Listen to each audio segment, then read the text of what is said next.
18वीं सह-रोज़ा माई कराची नुमाइश इख्तिताम पजीर हो गई। नुमाइश का इफ्तिताह 3 मार्च को वज़ीर आला सिंध सैयद मुराद अली शाह ने किया था, जबकि गवर्नर सिंध कामरान खान टिसोरी ने इख्तितामी तकरीब में शरीक हुए। कराची चैम्बर ऑफ कॉमर्स के मुताबिक 300 से ज्यादा स्टॉल कायम किए गए थे। गुज़श्ता माह कराची में पुलिस पर हमले की वजह से गैर मुल्की नुमाइश कुंदगान नुमाइश से दस्तबरदार हो गए थे। मुल्क में माशी बदहाली की वजह से माजी के मुकाबले में छोटी और बड़ी लातादाद कंपनियों ने शिरकत नहीं की, जिनमें ज्यादातर दरामदी मसनूआत फरोख्त वाली कंपनियां थीं। इसके साथ साथ आवाम में भी माई कराची नुमाइश ने पजीराई हासिल नहीं की। इस बात का इजहार बजाते खुद बिजनेसमैन ग्रुप के चेयरमैन जुबैर मोतीवाला ने भी अपनी तकरीर में किया। उनका कहना था कि माजी में नुमाइशों में आवाम का टर्नओवर 6 लाख तक होता था, लेकिन मौजूदा नुमाइश में 4 लाख विजिटर का टर्नओवर रहा। माह रमजान की आमद से कबल आवाम इसकी तैयारी के सिलसिले में खरीदारी करते थे, लेकिन खराब मुआशी सूरत हाल और सबसे बढ़कर नुमाइश में अशिया ज़रूरिया के स्टॉल के तकरीबन ना होने के बराबर की वजह से भी आवाम की अदम दिलचस्पी रही।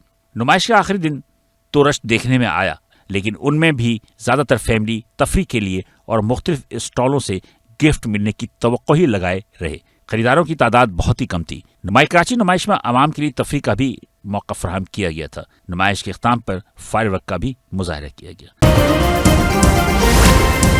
Z110 न्यूज़, खबर की असल खबर।